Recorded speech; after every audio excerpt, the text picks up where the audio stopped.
Here we go. Hey everybody, welcome back to the Squared Post podcast. I'm Daniel and that's Sam. So today we're going to be talking about some of the big news that's been going on in the past few weeks here in professional wrestling. And we're going to start off with a big news that happened yesterday or the day before that Fightful Select reported that Cody Rhodes has officially left AEW and is heading to WWE.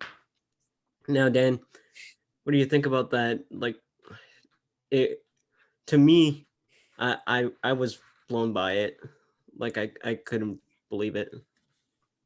I mean, first reaction was wrestling can never be normal. And you know that because I texted you that. Right when I found out, I texted you like, can wrestling be normal? Like, is that too much to ask from this profession I've loved since I was like 11? Like one normal Yeah. week. Because the day before that, we found out that Stone Cold might come back. Yeah. But yeah, but on Monday, Stone Cold was announced that he might be in a WrestleMania match against Kevin Owens. Yeah, but I'm gonna be honest, this Cody news does not surprise. I mean, it surprised me because like he obviously helped found the company. Yeah. But like taking that aspect out, Cody always seemed not a WWE guy per se, but like compared to the other main, not the main, but compared to the other founders, he was the guy that would eventually jump. Because like that was who Cody was. Someone put it yesterday. Kenny and the Bucks, they're wrestlers mostly. They're also entertaining, but they're wrestlers. Cody is an entertainer first and a wrestler second. Like you might not get 5-star matches, but you will be entertained, even if it's a very confusing mess. But you will be entertained. Yeah, for sure. And of course, like for Cody, like he started in WWE. Like he didn't go in the indies. He went straight to OVW. Like his first match on the main roster was a tag match with Bob Holly. Yeah. And also, I think one important thing to know in this is that Cody was not a situation like Mox or Punk, where they're like, I'm tired of WWE, I want to go, I want to do something else, I'm going to leave. Cody Rhodes' situation was very much, you don't see me where I see me, and that's fine. But I know what I can do, I know who I can be, and I'm going to prove it to you. That was it. Cody was not tired of WWE. He was just tired of his place in WWE. And I think over the past 6 years, 5 years. Yeah, 5-6 years. 5-6 years, he's proven that he might have been right and Vince might have been wrong. Now, whether Vince sees it like that, we will still have to find out. Yeah. But I think Cody has done a good job of reinventing himself on the indies and in TNA, ROH, New Japan, and now AEW. That maybe he has a bit more leverage than he did when he left. Oh, for sure. He's made himself a point to like, because he's always idolized his dad. We know that. Yeah. And he's made a career path for himself where he's looked as such to an extent. Yes. Like, he's had great matches, don't get me wrong. Like, that match against Justin at Double or Nothing was probably his best match in AEW. That Sammy match. His last match. Yeah, that Sammy match, to me, is definitely up there as well. But, like, to kick off his AEW run with a banger, like the match with Dustin, I think was the best way to kick off that run. And him going back is interesting, because does he put on the Stardust gear again, or does he do that gimmick that he wanted to do before he left with Brandi, like where he was like Tony Stark basically? Here's the thing. I know people are arguing whether it's a work or not. I don't think it's a work. I do believe that if Cody Rhodes at any time walks into Vince's office and is like, what do you have for me? And Vince pulls out the Stardust outfit, Cody's heading back. He's on his phone with his lawyers, finding out how to get out of contract, and he's on his way back to Orlando. Or Jack Smith. Sorry, Jack Smith. Yeah. Because, like, I don't think Cody's going to do Stardust again from the way he's talked about it. Oh, yeah, for sure. Cody is one of these guys who knows his worth. He Yes. knows once he goes into Vince's office and say, "Hey, look, I have this amount of money that I want from you. If you're willing to give me it, here's what I want in it. And if you can't give me that, I'm going to go back to AEW and Tony is going to give me exactly what I want." It depends on how bad the fallout from this whole thing was with Tony and Cody. Because Yeah. like Team Zero, and this is when I knew like things were legit and think he was going to WWE, because Yeah. TMZ got in on this. And Yeah. TMZ does not do wrestling stories unless WWE feeds them. Yeah. So that's when I was like, okay, there's a higher than likely chance he's going to back to Vince. And maybe him and I think it was about money though. I honestly do. I Oh, know for people sure. think it's about money because like I think Yeah. like you said, Cody views himself as like somewhere here, and TK Yeah. is like, okay, that's cool, but I have 10 guys here who are a little bit above you, and I need to pay them too eventually. Yeah. Because so yeah, it probably was about money. And Vince has money, like Oh, yeah. and We all know that. yes, and the thing Even different, though he released like 80 people a year. but he made $1 billion. He made like what, 1 billion? Yeah. Yeah, and the thing though that a lot of people they kind of get, but they want to argue. TK's money is not just in wrestling.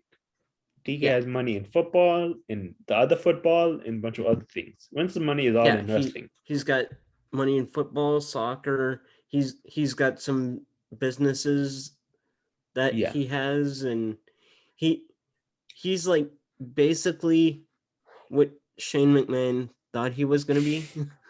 yeah. But also for Cody, like he has a baby, so he wants as much money as possible, and Oh, no one can blame him for for that. sure. And you look at Cody's career in WWE. Yeah. I think he should have been booked better. I think Oh yeah. Cody, like after that last IC run, I think could have gone as world heavyweight champion. I don't know about that, but I think that Stardust. I know people hate it, obviously for very good reasons. Yeah. Stardust had his time and place, and eventually Cody should have like Yeah. transitioned back into being Cody, which never happened, which might Yeah. been one of the reasons he decided to, I don't want to be here anymore. Yeah. And for Cody, he knows what he wants, Yeah. and he knows like he wants to keep that Rhodes legacy, like as much as he possibly can. Yeah. So for him to do that, like to to say to Vince, "Hey, I have this amount of time left in my run here, and I want to keep my family's legacy. Yeah. And if you don't want to have me do that, I can walk out the fucking door right now." I mean, he did walk out. He got his release, Yeah. and that's another thing. I don't think when people talk about Cody's legacy, they mention that because Cody was like there were two important things for Cody's legacy. I think he was one of Yeah. the first guys to publicly say, "I'm requesting my release from Yeah. WWE." I think he And was the first guy. yeah, and also we see it in Cardona right now, but Cody really laid the Yeah. blueprint. He was the first WWE guy who was like spent most of his career in the E, who went out and he conquered the Indies. Most of those, okay, everyone knows I love TNA, I love Impact. Everyone knows that. Yeah. Most of those guys, they just go to Impact, they go to TNA, they get a paycheck, and then they just Yeah. like slowly vanish out of this industry. But Cody thrived on the Indies. Yeah. Like he made a new character for himself. He did everything right. Yeah. I think as soon as he left, he went straight to the Indies. Had great matches with Mustafa Ali. He had a great match.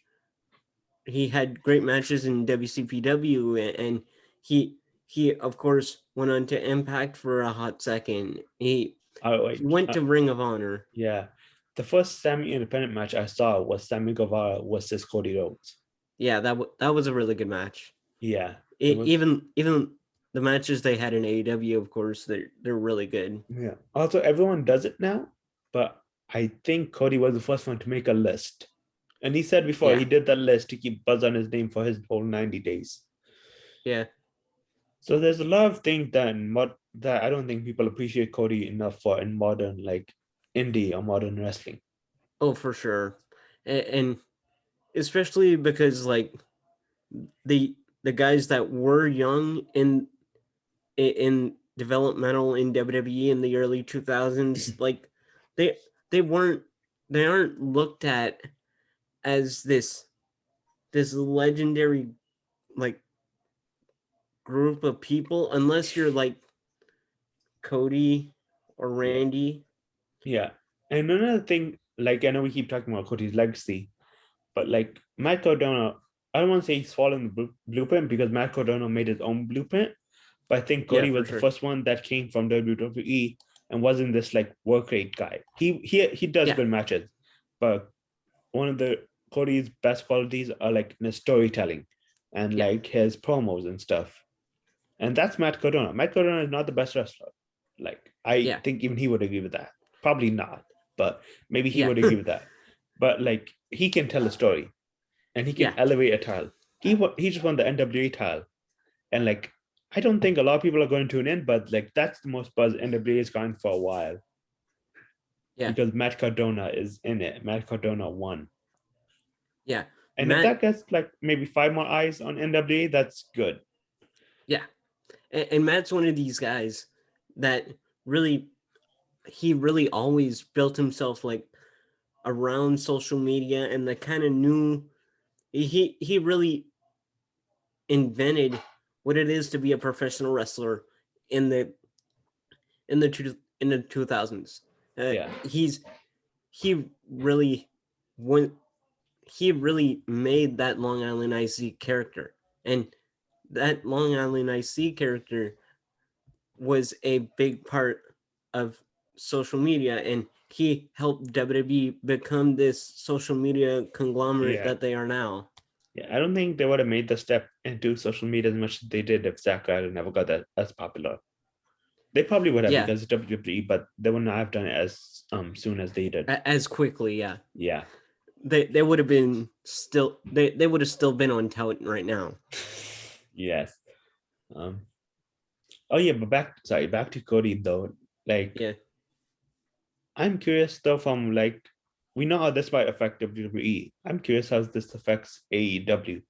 Like, we have the yeah, benefit of like hindsight because we're talking about this day later, and a lot of people that were talking about yesterday brought up the fact that hey, listen, Cody only needs like maybe a small amount of weight in that WWE locker room, and he could bring a few AEW guys with him.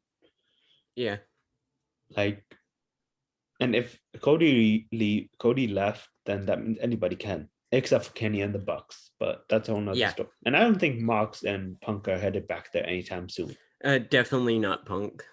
Uh, Yeah, Punk still has some bridges to repair if he's going back. and I don't think it's Mox yeah, has always been open to coming back. yeah, He Mox is he knows he had head to head with Vince in, in meetings all the time, but yeah, he didn't outright say fuck WWE. He always was like, yeah, me and Vince bumped heads a lot, yeah. but I don't hate the guy. Here's the Like thing. he's always like been like the gratitude he has like for like the Shield era and like the stuff like that. Like he's he's completely fine with his career trajectory up until this point. Yeah, here's the thing. Two things. I don't think Punk wants to rebuild those bridges. First of all, I think he's happy, and if he leaves AEW, he probably will retire again. Yeah, He has enough money. He's doing so many other things. The thing with Marks is that people got confused when he was just like, "Yeah, I want to leave WWE. I want to get out of here," which is why I left. But that's because of creative reasons. So if like yeah, Marks could come back for a WrestleMania match, him and Seth could team up, or him and Roman, or him, Seth, and Roman could team yeah, up, and then like they go into the Hall of Fame. Yeah, Like that's Mox, definitely Mox's way back in.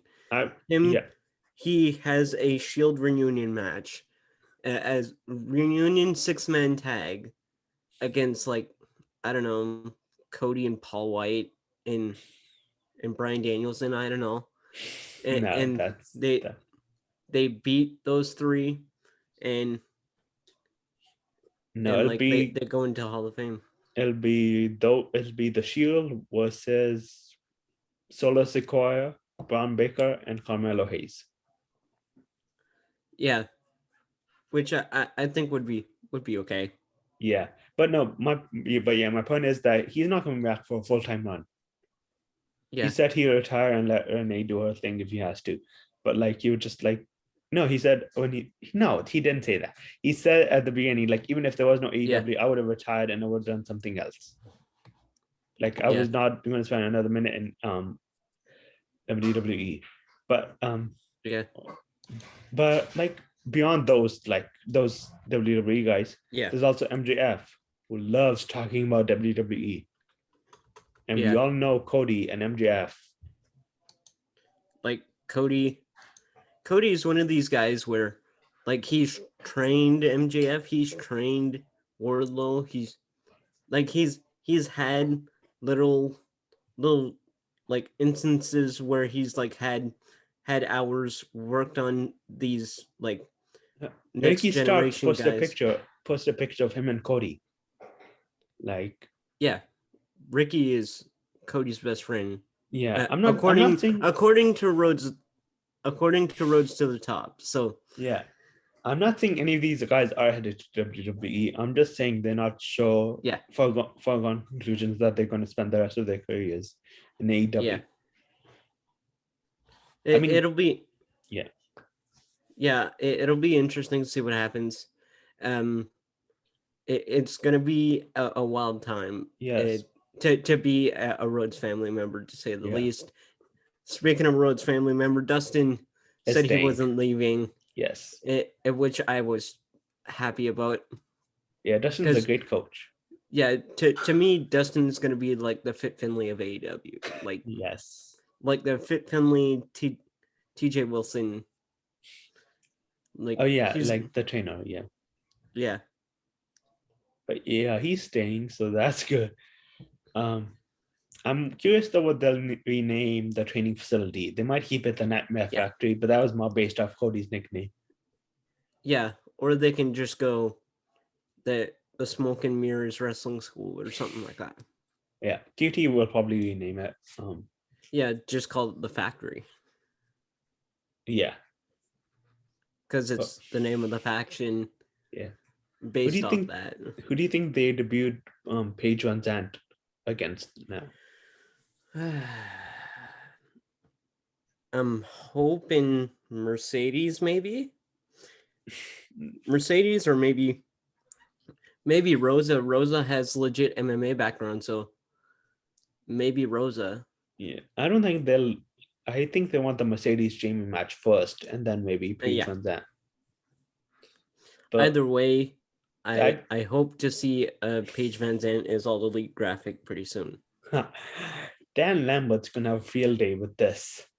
Oh, if he does something tonight, he's definitely gonna basically shit on how Paige Van Zandt ran Brandy Rhodes out of AEW, and it's gonna do a whole thing, and it's gonna be a good time. Yeah, I'm interested to see what they do now because like they seem ready for like a feud with Cody and Brandi. Yeah, Yeah, I mean they were not Cody and probably Brandi together, but they seem to be like yeah. I Scorpio think they versus were Cody. yeah that, or like if they wanted to do a mixed tag, have Paige and her husband work Cody and Brandy, but of course that is not gonna happen because Yeah. Cody So is going to WWE. like I don't think they'll have to change plans, but Yeah, because like TK is smart. yeah, Like I think TK had like three plans. One if they signed, one if they didn't, and then one just in case like something yeah, came up. yeah. If like they had to release somebody, or or something like Yes, that. yes. So Like TK has multiple the plans. Leo Yeah, situation. yeah. And TK knew. I don't like if reports are to be believed, and Cody Yeah, was unhappy with certain aspects of AEW, um, yeah, then I don't think it was a surprise to TK. I mean, it no, might be. It's TK. He might be like, yeah, yeah, everything's fine, everything's fine. And then Cody's like, hey, I'm leaving. And TK being like, what? But I don't think that happened. I yeah, think TK had at least some thought that, okay, Cody's upset about this, this, and this. yeah, Hopefully, I can calm him down and we can come to an agreement. But if not, he's going to leave. And if he leaves, I need a plan. yeah. And of course, they didn't come to an agreement and all that stuff. And uh, to me, how long in Cody's run back in WWE do you think they put him back with Randy?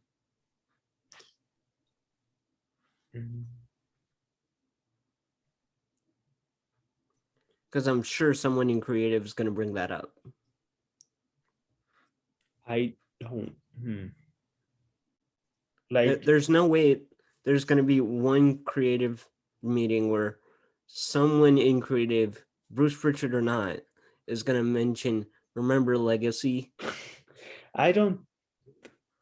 Could that be Cody's first feud against Riddle? Where I he just walks up to Randy being like, what are you doing with this guy? Yeah, he's going to be like, Ratio L, you fell off, Riddle. Or something like that. He's That just gonna that he does bring an interesting point though. That like, what is Cody's new ceiling in WWE? First yeah. of all, he should be in Raw. Like the Mm-hmm. SmackDown, like you put him on SmackDown, then that leads to like maybe a match with Roman Roman soon, immediately. and you want to like don't do that. But also SmackDown needs top guys, but it can't be Cody. So yeah, you put him on Yeah. Raw. Um, Uh, is Balor still on Raw technically? Balor's on Raw. Balor has been on a leave of absence for a while. I think he had some family stuff in Ireland, and then he decided to go on vacation with his wife. Yeah. Balor's awesome like that though. Like Balor's just like, okay, you have nothing Yeah. for me. Cool. I'm gonna be with my wife. You all have fun. Let me know when you need Yeah. me. And Balor can do It, that because Balor could retire next week and still be fine. yeah. He's at the age where he could retire, no questions asked. Yeah. So Balor could retire next week and he'll be like fine. AJ could retire. AJ and Yeah. these guys that could just like Cena could retire in a also heartbeat. technically already retired because Cena Yeah, has this like but you know what I mean. Like yeah he's still technically a, yeah an active wrestler, even though he hasn't had a match in 2 years. yeah Well, he had that match at SummerSlam, but that's literally the only match he's had since. yeah. But also so yeah, Balor could work, but I think Cody might if you put Cody against Brock or Bobby, I'm sorry, I'm taking Brock or Bobby. Like Yeah, maybe the Miz, maybe you elevate the Miz and you elevate Cody and then you run that back. yeah. I think that's the way you do it. You probably have Cody do a match with Miz, and like if they want Brandi involved, they can do all I'm that stuff yeah, I don't with I the Brandi and Maurice, where I like Brandi says it's open mic night, bitch, and does all that stuff, and I know a lot of people are predicting it. Brandi ain't coming. I think Brandi's gonna be a stay-at-home mom. yeah, Yeah, because like I think okay, I'm gonna get the person wrong. I think it was Justin Barrasso from SI who yeah, said, yeah, Cody's not coming with Brandi. Cody's coming alone. And then we don't know what Brandi's doing, but yeah. like Cody's headed to the WWE alone. But that also brings Well, up an interesting point. Like, is mm-hmm. Cody face or heel? Yeah. I would say he's a babyface for sure because he's always playing for that babyface pub his entire time in AEW, especially recently. That tanked his AEW, in my opinion. Yeah, he. I don't know why he just. I don't know what it is. He wants that, and I don't know if it's because his dad was so beloved and he's No, idolizing his dad too much, or I think his role in AEW and his role in WWE are going to be different. Mhm. Because like in AEW, he was like in charge of all this like charity stuff, community outreach. Yeah, He was like the he Cena. literally handed over his Twitter to the community outreach team. Yeah, and then he took it back when he left, but that's a whole Yeah. nother issue. He was just like the Cena, so he didn't want to turn face. He Mhm. didn't want to turn heel. In WWE, there's a bunch of those community outreach guys, and some of them are heels. Yeah. Like Miz is on TV every other week, like on like a press tour Yeah. whenever he's champion. Like he does the rounds. But okay, technically Brock is the face now, but Brock was just on Yeah. Pat McAfee show. Yeah, which And was amazing. yes. Which we'll talk about that a little bit later on the show. But Yes. But yeah, so Cody could technically be a heel and not lose anything because he could still do like make a wish and stuff like that. yeah, While in AEW he was like the face of the thing. yeah, he was one of the founders of AEW, so Yes. he had to be this babyface guy. Yeah, and face of the community outreach program and face yeah, of the like all the charities that AEW helps yeah, with. Who's gonna be that guy? Like in a backstage role, I'm sure they're fine, but like we can talk about storyline and booking of Cody. yeah, He was still one of the most visible guys on AEW TV. yeah, Even if it felt like everything was disjointed, he was still there. yeah. So while this does free up some booking for other guys, some TV time for other guys, who do you Mhm. think it's going to be? Does Ricky Starks start wrestling more on Dynamite now? Maybe I could totally see Ricky working more and definitely just being more out there besides. And I think that's where they start doing having Jericho be on commentary on Rampage every week, no matter what. Yeah, I mean, that's a whole nother issue, but we don't have time to get into that right now. This is Yeah, about Cody and his future and his past, but mostly his yeah, future. yeah. And for me, I would think since Cody leaving, I think they're gonna focus more on the younger guys. They're gonna focus on Lee Moriarty. They're gonna focus on Daniel Garcia. They're gonna focus on Hook. They're they're gonna focus on these guys that are young and very talented, and And they're they gonna should. focus simply on building these guys like with the Brian Danielson match. We're gonna get into in a little bit here. That should get like 20 easy. Yeah, and for for for me, I think that's the only way you like try to fill the void of Cody Yeah. being there, and especially with Brandy leaving as well. Who's going to be the new chief brand officer? Are they going to promote Amanda Huber? I think they'll promote from within their own organization. I don't think the chief branding officer Yeah, will be as visible as Brandy was. But I yeah, think they'll promote for from sure. within. And I don't think they need a new EVP. I think those guys who were EVPs are just going to stay EVP and they're not going to like promote or whatever Yeah, anybody. Because with Cody, we could kind of tell it was kind of a fake tile at this point. yeah. It's especially on Cody. Yes. I mean, it was a Because tile, but then Tony was like, I don't know what's going on things here. got heated, of course. Yes. And like, I think Cody lost some booking power that he had when it started. Yeah, And he couldn't like veto Tony's ideas anymore. So he was just like, yeah, I'm out. You all have I, fun. I think that veto power came down from him once he like pushed for him to stay babyface. Yeah. He pushed for himself to stay babyface, and Tony was like, "No, I don't want that. I want you to be heel. I want you because Tony knows what the fans want. Yeah. Yeah. He's got a pulse for what's going on right now. So that brings me to my question. Do you think there was a plan? Or do you think Cody just did not want to turn heel? Do you think there was a big, huge plan? I think Cody just didn't want to do that because I think in his mind, Cody, like Cody, always wants to be that guy that people remember as like the guy that people always loved. That like in Yeah. his mind, I think that's what he's always thought himself as that. He always saw himself as being like the Dusty Roads Yeah. Yeah. of now. Yeah. I think we If talked about this off air. I don't know if we mentioned this on camera, but like we've talked before, Cody wanted to be his dad. Like we know yeah, Cody Alai's dad. Cody wanted to be his dad. That's why when he got to New Japan, his character was so interesting because he turned his dad's persona on yeah, his head and he was like, I'm the American Nightmare. But in AEW, he wanted to be his dad. He wanted to be that face. He wanted to be that good guy that everyone loved.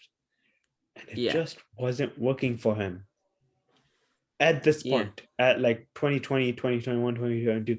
Because I think people forget, like in 2019, yeah, you wanted to see Cody beat Chris Jericho's ass. You wanted to see yeah, Cody beat MJF's ass. Cody was that guy. yeah, But like as like other guys came in, as Hangman found his footing, as mm-hmm. Kenny and the Bucks found their like heel personas, as we got Moxley like rising to the top, as we got guys like Punk, and Yeah, all these new Eddie Kingston. Eddie Kingston is the big one of this.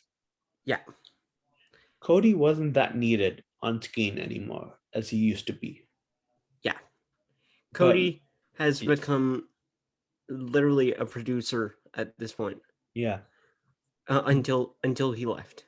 yes. But again, it's not like Cody's 2019 work was some of the best work ever. Yeah, for sure. And it was needed. It was Yeah, needed. and especially his promo where he literally said the line that that said like that was his hard times promo. There, the one that he said, I went I from went being from undesirable. unresigned to being goddamn deniable. Yes. Yes. And like everyone praised him, and then a year later, Yes. And we know what happened a year later. I don't want to get into it on this yeah. show, but we know what happened a year Let's later. just say We know we don't have other shows will get into what exactly happened that turned everyone against Cody Rhodes very, very yeah, quick. but those of you who watch and listen to us, you guys know Why we don't like it, why me, son of an immigrant, might not like where Cody went with that one promo. Let's just put it like that. Even Cody's said he regrets it, yeah. Yeah. And now the other guys know where to be seen on TV too. So everyone won in that case, didn't they? Yeah. Yeah, and although he was injured, I will give him that. Anthony Ogogo was injured for a while, and now he's just finding his group back. So we can't blame Cody for that. But we can blame we him can just for say the he stuff didn't. with Jordan Grace and Jonathan Gresham. Yes. But that's another show topic for another show. Yeah. We will say Cody might prove why. This. Yes, Cody might prove why AEW needs writers of some kind.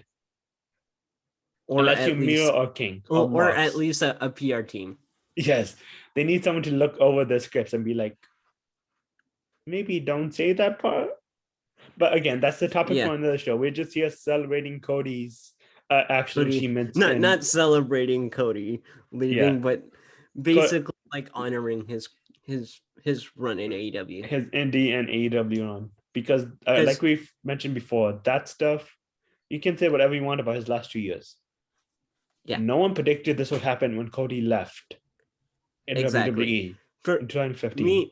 Me especially, to me, Cody leaving meant he at the time he was going to be on Arrow full time. I thought.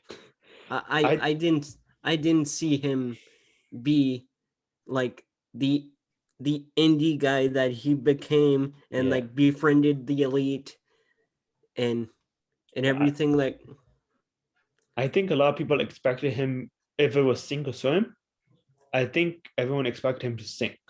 Because again, we talk about those WWE guys that leave and they look around and they're like, what do I do? And then they just go to TNA, get the few checks, or they go overseas, they get a few checks, and then they're just like, okay, well, I'm gonna retire. But like Cody rose to the occasion.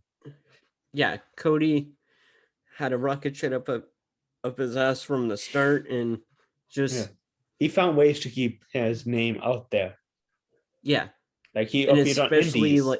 especially like going into the Bullet Club and getting in with the Elite and like being ROH World Champion and doing the whole thing with the ROH ring and all that stuff. Yeah, I've mentioned before, I love Guerrillas of Destiny.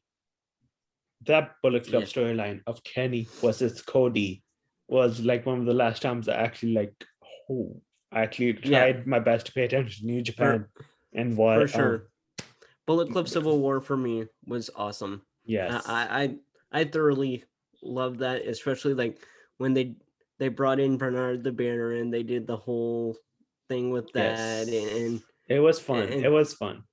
Now it was a little bit tongue in cheek, kind of not at the same time. Yeah, and we'll talk about Bullet Club in one of future episodes where we like try to fantasy book things we see in in wrestling that aren't as good as they should be. Yeah. Yes.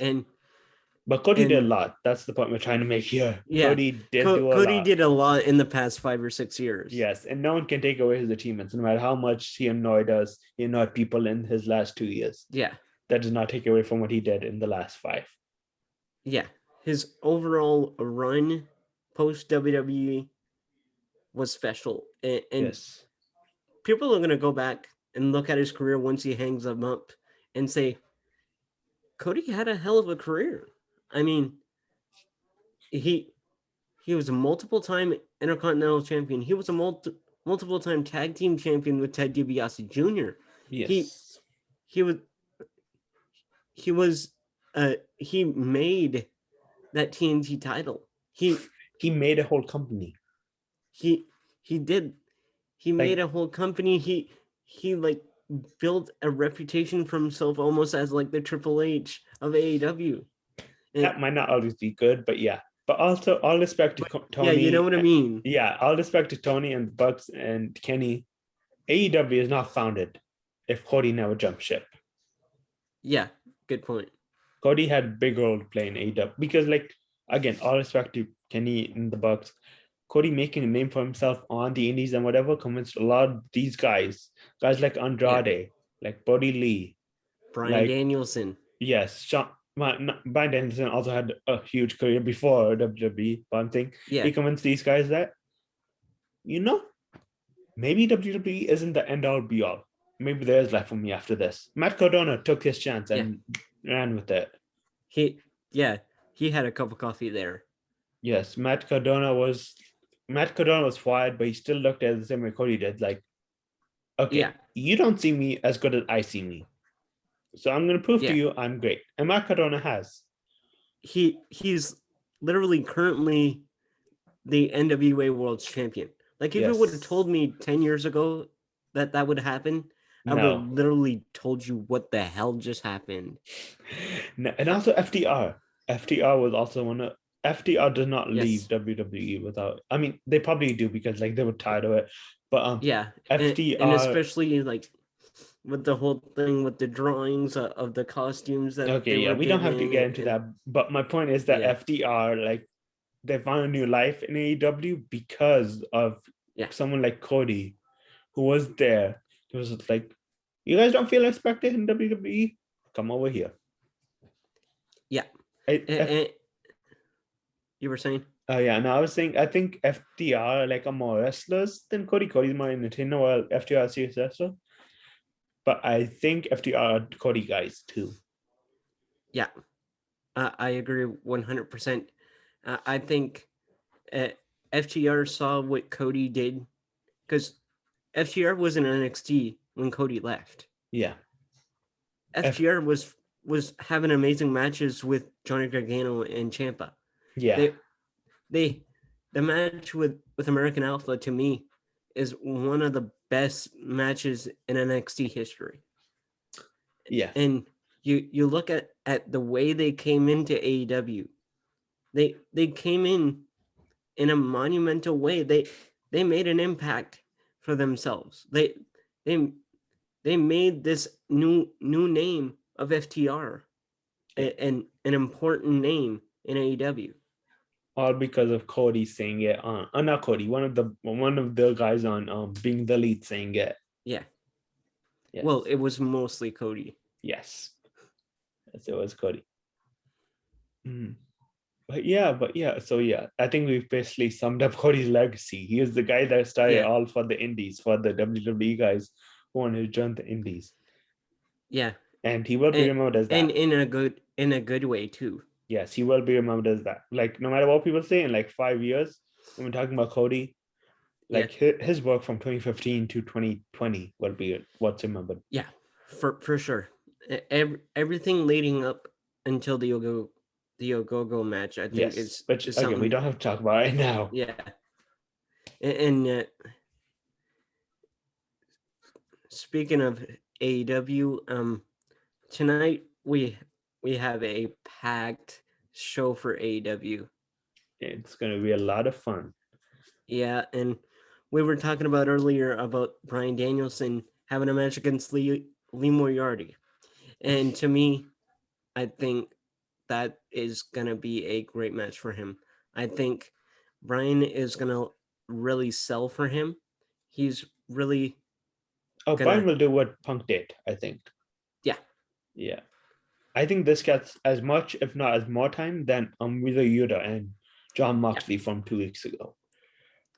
But also I like this match because back to what I was saying, because everyone was talking about how do you get Wheeler Yuta away from best friends, how do you get Daniel Garcia away from 2-0? I'm like, Lee Moriarty is currently with Matt Sydal. Like, that's a thing too, if KC people forgot. And then Matt Sydal interrupted Danielson on Rampage. And so I just want to take that was my victory lap. I was like, no Matt Sydal slander, but I love Matt Sydal being the one to interrupt him. But Danielson wins, but Moriarty will put up a hell of a fight. I don't think this is when Moriarty joins Danielson, though. I think we're gonna like. Yeah, they're gonna keep building it up.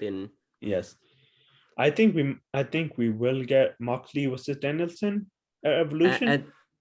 And then that's where they all slowly. It comes to a head. Yeah, and I don't think Moxley joins. Moxley finally shakes Danielson's hand. I don't think Moxley joins. Oh yeah, I know where you're going with that. Yeah. No, I don't think Moxley joins. I think this is going to be the start of a feud, and Danielson finds someone who might be as resistant right now to turning heel as Cody, but who will eventually turn heel. Who Moxley teamed up with last week, and yes, you know where I'm going with this. CM Punk, yeah. Both of them have talked. CM Punk has talked very openly. He wants a tag on with Danielson before he retires. Yeah, he's made multiple statements in interviews saying that he wants to team with Bryan Danielson. He said he wanted to have a match with Jon Moxley at some point. Yes, and not just a team, not just one off like he did with Moxley. He wants like a sustained tag team run, him and Danielson versus the world.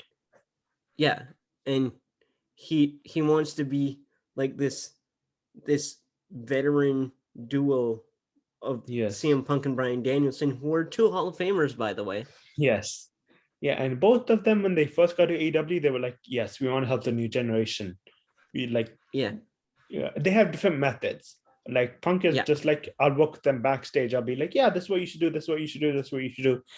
Danielson just like, I'm going to kick them really hard and I'm going to force them to get better. Yeah. So like one's trial by fire, the other one's trial by like helping you out. But both are valid. Yeah. And it makes sense for both characters. I think CM Punk's character as a whole has always been, I love wrestling. Yeah. CM Punk was the guy that left for 7 years. He knows he's on limited time, so he wants to help them the best he can. Bryan Danielson is the guy that like, left. Brian. I mean, he did leave, but Danielson. Yeah, he did leave for 4 years, but he still was on TV regularly. That's what I'm saying. In CM Punk's mind, he is however old he is. And Danielson's mind, he's 10 years younger and he can still go. So that's the difference. And Danielson's mind, he still feels like he's still 25. He's just 25. In his mind, he still sees himself as the ROH World Champion he was 15 years ago. Yeah. So that's so it'll be interesting to see how these two go together with Daniel Garcia and Wheeler Yuta and Lee Moriarty. And they might add more people. Maybe Nick Wayne. Nick Wayne can't do anything for like 2 more years. But like, you get what I'm saying. Like, AEW's under 30 roster. Yeah. It's so good. Yeah, for sure. And you look at the under 30s and you look, they have Jungle Boy, they have Anna Jay, they have I think it doesn't feel like it, but Darby and Sammy are still under 30. Yeah. They've been like mainstays for a while. MJF is still under 30, I think. MJF as well. Yeah, he's 25. These guys are so good, so young. Hook is Lee Johnson, Lee and Bach. Yeah. Lee Johnson as well. Julia Hart. Yeah, there are a lot of good guys. Nick Wayne as well. This past week, Nick Wayne signed a contract with AEW. Yeah, but he probably won't do anything until he's like 20. 5 years younger than me.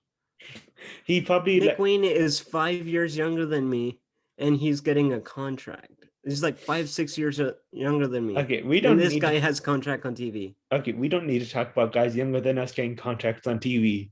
Please, let's not do that.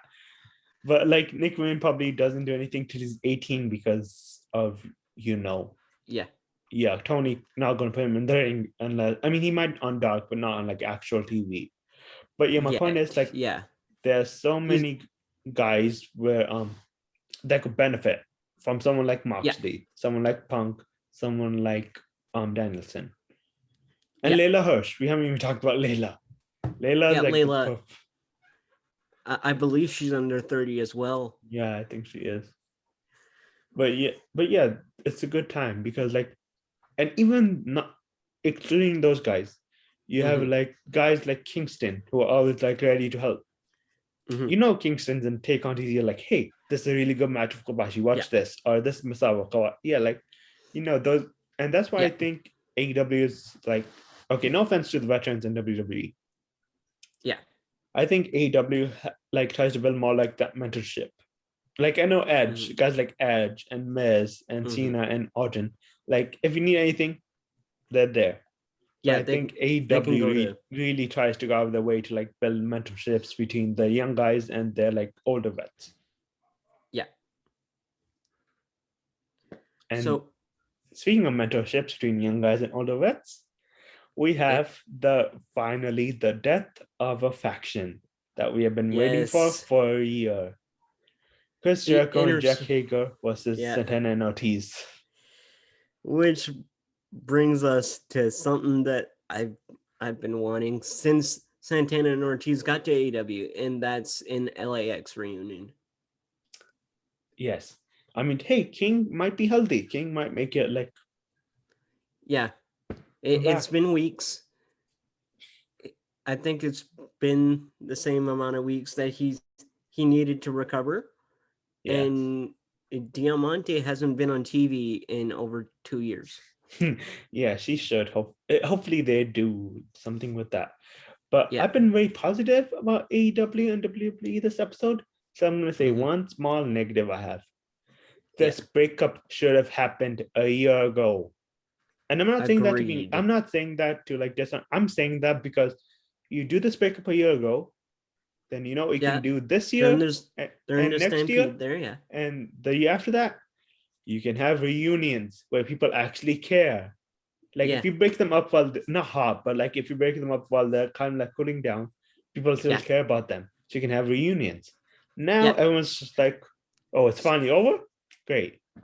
But like we all know in reality, they still can have a reunion. Like in a year, Sammy Guevara is going to be getting his ass beat by Miro. Miro and Daniel Garcia and what have you, and you're gonna hear the LAX music, and you're gonna pop out of your seat when Santana and Ortiz run down to the ring and fight them off. So that's still gonna happen. Yeah. But it would have been so much better if you did this last year. Yeah. That reunion for sure aspect. I think that's what the plans were, and I think CJ's like, talked about it. CJ has talked about he just wanted them, let's shake hands, let's break up. But Tony was like, no, just do your own thing and come back as a group. Yeah. Which, we can debate that whatever you want. All I'm saying is it's 2022. They've been established since 2019. And Santana and Ortiz still have not touched tag team gold. Sammy Guevara's first run as TNT champion was hampered because he was fighting Dan Lambert. Yeah. And he almost got into Impact at one point. We don't talk about that. Because again, I love Impact, so we do not talk about that. Yeah. But yeah, so that I think PNP has to go. What about you? Oh, for sure. I don't think the story works. They have to. Yeah. For me, if you're gonna put PNP in this situation, they have to go over. Yes. I don't think the story works if PNP doesn't go over, because then Chris Jericho's right, and like I hope Tony Khan's smart enough not to tell that story. I'm pretty sure he is. He's on the pulse of what the fans want. I'm pretty sure. Yeah. Moving on, although I am interested in what Hager does now. Like Sammy already left. Sammy's TNT champion. He has his own thing. Hager might stick around CJ for a while. I mean, if Inner Circle breaks up, there's no saying that Hager and he might be Jericho's heavy for a little bit. Yeah. We'll also get to Sammy's match in a little bit, because I think that might be the main or the semi-main. So I want to talk about it like last. But last week we saw Keith Lee debut. Yeah. And we saw Keith Lee enter the Face of a Revolution ladder match. Speaking of which, yes, give me Keith Lee in a ladder match. I didn't know I needed it till right now. But this week we also have Wardlow and Max Caster. Yeah. I think we can all kind of guess who they're putting. It's gonna be Max Caster. Pretty much it's gonna be Max Caster. Max Caster is gonna somehow beat Wardlow and find no.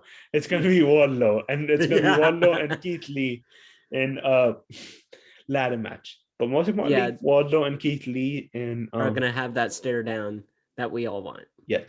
And also this week is going to be Hobbs versus Martin. Yeah, Hobbs versus Dante on Rampage, I believe. Yes. For the Face of the Evolution ladder match. Yeah, which that's going to be a really good match. I think that's going to be a more equal match. Yes, because like they both traded wins, so I think they're 1-1. And Keith Lee's debut last week, I love that. Yeah, to me, that was awesome. That was perfect. I kind of want to see Dante in a ladder match. I mean, I really want to see Dante in a ladder match. But I also Hobbs versus Miro versus Keith Lee. I mean, sorry, not Miro. Wardlow versus Keith Lee. We need to talk about Miro too, because it's in Nashville. Yeah. So we'll talk about Miro in a little bit. But like, I got Dante, but like Hobbs, I would be happy with. What about you? Yeah, for sure. I have Hobbs here. Yeah. Okay, now let's talk about Miro real quick, and then move on to the rest of the matches. Yeah. Tonight, AEW is going to be in Nashville, the home of the Nashville Predators and the Tennessee Titans. I feel like since Miro and Lana have a home in Nashville, I would think Miro comes back tonight. Yeah, and there've been reports that Miro's healthy now. He's just waiting for like creative. So I could see him return tonight, maybe squash him one, and then like they could have the main event. Sammy versus Darby. Darby loses, and Darby's distracted with Andrade. And look who comes out, but Miro. And then you do Miro versus Sammy again. No, actually, I don't know how I feel about that. Running them back, but it's good. Maybe towards the world title, maybe. Yes. There's so many possibilities. Do Miro versus Hangman at Revolution. Here's the thing. Miro's been injured. Miro's last match he lost because he lost to, in the world title tournament. but Miro's still really credible in this Yeah. audience. Everyone wants to see Miro win. Everyone believes Miro. Everyone believes you put Miro in the ring with someone, he is going to win. Yeah. 100%. I think Miro coming back in Nashville, right there. I think just That would makes be perfect awesome. sense. Yes. He'll get a hometown pop. Yes. He, everyone loves his current character. Yes. For me, the Redeemer character right now is probably Oh, one of the better characters in AEW right now. yes. Miro, we didn't mention him, but Miro is also a really good guy, a really good example of someone who was let go Yeah. from WWE or won his release from WWE and then reinvent himself. Oh, for sure. To me, him the way he left WWE, which we won't get into, No. but because it was Yeah, we won't talk about that. That's for a the different show. people know what happened. Yes. Yes, but yeah, he reinvented himself, and it's really amazing to see what he's become since he started the Redeemer. Yeah, His thing with the gamer thing was weird, although I kind that of didn't got it, work. but like That didn't. Yeah, to me, it I bought it at first as well, and then it kept going. once, yeah, because you could only do that for so long. Yeah, but And especially with Kip like barely being on TV. Yeah, we need to talk about Kip soon because like that's the whole thing. Yeah, where he's in the audience. He's literally just in the crowd at this Yes, point. I think like Tony Nese, maybe that leads to something. Maybe Kip's still injured and we don't know. Could be. Yes. Yeah, but besides that, I think Miro being Miro the one returning tonight makes a lot of sense. Yeah. Okay, let's talk about Sammy and Darby now, and then we'll talk about the match that I think we're both most excited for after. Yeah. It was and is Sammy and Darby, I think for sure is going to be a fantastic match tonight. I think for me, Sammy is one of these guys that is just a fantastic TNT champion. I think putting Sammy in that spot for as long as just as long until you think he's ready to go towards Hangman and maybe not Hangman's reign, but Sammy versus MJF seems towards that title. Yeah, Sammy versus MJF seems more likely. But I wanted to talk about how we got to this match. Because it was laid out very interesting. Because no one thought that it was going to be Sammy versus Darby. I mean, we all figured, but like the way they got there. After Sammy and Isaiah's match, when the AHFO, who also have problems with Darby because Andrade wants to. Yeah, he's trying to go after Mr. Sting. Yes. So Darby made the save. He came out and then he padded Sammy's TNT titles. Yeah. And that's the last we saw. And then last week on Wednesday, Andrade and Sting finally got their faces off, and Sting was like, he can talk for himself. I don't know why I'm here. I don't know why you want me. And then Andrade was like, okay, well, what's it going to take? And Darby essentially said, yeah, no, I don't care about you. I want the TNT championship. And Andrade was like, fine then, I'll go for the TNT championship too, or something. He said, I'm going to be the next TNT champion. So now we got Darby versus Sammy. And I think Sammy's going to retain. I don't know. Yeah, I would agree to that. Sammy has to keep the title. He's only had it back for 2 weeks now. Sammy versus Andrade is going to be a good match. Oh, for Andrade's run in AEW since like his first couple matches, like since that Pac match, he's found his footing. Even though again I love Masvidal, but yeah, since the Pac match, he's found his footing, and I think he's been really good in this like character of like, I don't want to say dumb, but like a guy who believes he's a kingpin, but doesn't actually know anything that's going on. He just kind of goes with it. He's just like, hey, I have money. Yeah, here's money. Oh, and we also do we see a continuation of the Matt Hardy storyline, or do we wait till March when Jeff is officially free? Yeah, I think you're gonna see little teases here and there over the next few weeks, but I don't think you flat out see like an actual tease of Jeff until the last like maybe 2 weeks. Yeah. Um. Yeah. So because like he did leave in the middle of the match. Yeah. Um. So and the commentary called it erratic behavior. Yeah. So that's a tease right there. So Yeah, I mean, that's a putting very big tease. like we saw with the Keith Lee match, putting Jeff in the ring, Jeff and Matt in the ring with Isaiah and McQueen is a really good Yeah. idea because like we say this a lot with AEW guys like Darby and those and Yeah. FTR. Mhm. Private Party will bump their asses off for you, and that's Yeah. really good to have in a locker room in the Especially if you're Jeff hodgepodge. Hardy. Yes, in a locker room where you have hodgepodge of like older guys and young guys, Hmm. having those guys like Darby and Sting would be an amazing match because like Sting wouldn't have to bump at all. Yeah. Like Darby can take those bumps. FDR, like if they respect you, I mean they respect everyone, but like if they Yeah. like you, if they respect you, they will do whatever it takes to make you Yeah. look good. We saw it in the Lee Johnson, and I love Lee We and saw Bob. it in the Young Bucks match at All Out as well.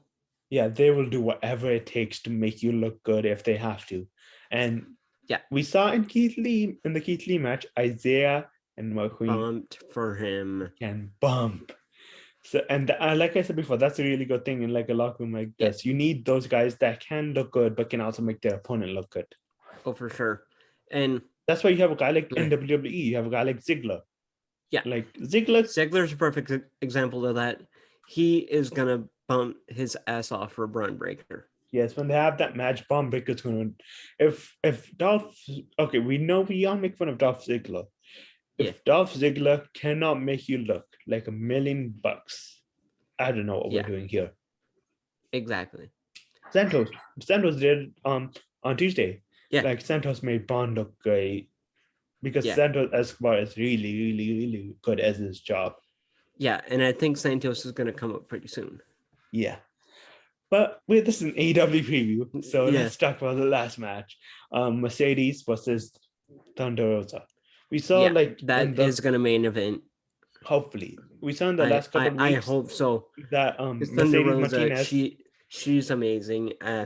Thunder Rosa is probably one of my favorite talents in AEW right now. I truly believe that her match with Britt last year or a couple of years ago was amazing. That's what I think. Because like I was gonna say, we saw like Mercedes kind of have problems with Britt Baker's other muscle, Jamie Hayter. So I'm not sure if that will play into this, but like I think we'll see what happens. I think Rosa is gonna win, and then we see Rosa go for Britt, and then Mercedes and Jamie have their thing, and then who knows? And then maybe Mercedes versus Paige. I was going to say Jamie versus Britt, but yes, Mercedes versus Paige too. That's also a possibility. Both matches. Yes, we will see. On the same night, probably. We will see. Yeah. But yeah, it should be a fun Dynamite. Yeah. And now, time for our last segment, which is not, you don't have to say 5. I just, top 5 sounds catchy, but top 5 things you enjoyed from wrestling in the past week. Yeah. I'll let you begin. So, right off the bat, I'm going to have to go with what they're doing right now with the with the LAX. Yeah. They're teasing it. I think putting LAX together again, I think it is going to be really cool if it does happen. So yeah, that's my number 1. I'll just go my top 5 really because I have more than 5, kind of. So let's start with last week. Yeah, me too. But we can. I think we can go back and forth. All right. I don't have an exact number 1, but oh wait, yes I do. It's Solo and I'm gonna call him Walter. We're gonna see Solo versus Walter, which is my number. I mean, sorry, yeah, Solo versus Walter. I talk about my number 2 later, but yeah, those I have 2 things tied for the top spot. So I'll just let you go. Yeah. All right. So my number 2 is like really like what's been happening recently in on the main roster with RK Bro, I think they're slowly teasing towards Randy turning. Yeah. Which is great because Randy as a heel, he's so good at being a heel. Yeah. My number 2 is also on the main roster. Again, I'm a big Bobby Lashley fan. Yeah. So it's Bobby Lashley did not look bad in his competition with Brock Lesnar. They had a competition and Bobby Lashley did not look bad. So I'm happy about that. Yeah. And I agree 100% that Bobby Lashley is flat out one of my favorite guys. He was so underrated in his first run in WWE. Yeah. But my number 3 is Brock's interview with Pat McAfee. I think that interview is the best you're going to see out of Brock ever. To me, Brock Lesnar, he's a very private guy. I guess he's like very reserved when it comes to like talking about like his family and just really talking in general. Like he's more of a guy where he's got to be in front of a crowd and stuff like that. But him having respect for Pat McAfee and wanting to come on the show because he's a fan of the show, I thought was really cool. And what I like about the interview, especially, is that he wasn't just talking to Pat; he was looking at the boys too. Yeah, which I thought was really cool. Yeah. I have a lot from this episode of Dynamite, but my number 3 would have to be Keith Lee, his debut. Yeah, Keith Lee is something special. I can't wait to see what he does next. Whether that would be maybe going after the HFO or. Yeah, Keith Lee is going to be fun. And there's so many possibilities. That's my favorite thing. So my number 4 is possibly like the coolest thing that I've seen so far in AEW was Punk and John Moxley coming together. That's not number 4, but that is on my list too. That was such a good match. Yeah, that match against FTR, like that really like put a smile on my face, like especially knowing how close Punk and Renee are. Like, yeah, that was awesome. My number 4 is not in the main 2 companies. I'm an Impact fan, and I'm a Girls of Destiny fan. So my number 4 is Girls of Destiny, Jay White and Chris Bay having a promo battle with the Good Brothers and Violent by Design. Eric Young. Yeah, I like that. That was really Cody cool. Dino and Joe Doan. Yeah, that was I'm going to try and incorporate more Impact into the show, just so you know. Yeah. But yeah, that was. I will also talk about some other moments I really love from AEW and after you done. Yeah, number 5. I love that. I think Violent by Design, what they've done with that has been really cool. Eric Young, this is Eric Young's bag. He is in his bag right now. Yeah, this is Eric Young's like almost like a 2.0 version of Sanity to some extent. Like we talk about like NXT as AEW's developmental talent, developmental brand right now.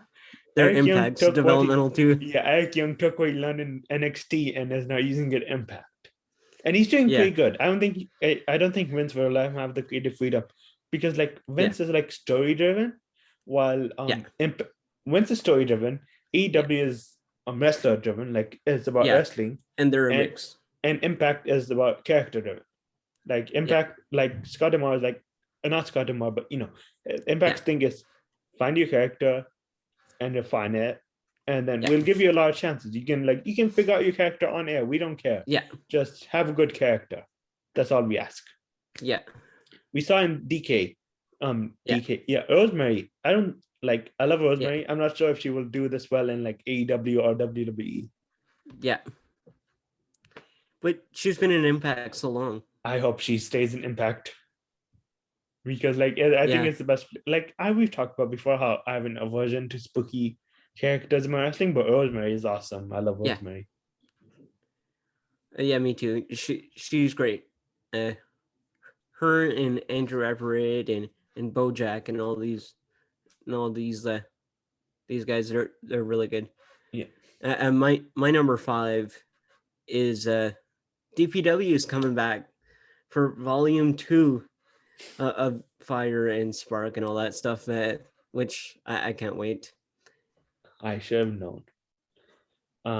Okay, in that case, I was going to do something WWE, but I think I'm going to change it. My number 5, Santana versus Speedball. Yes. Yes. Since we're doing indies, Santana versus Speedball was awesome.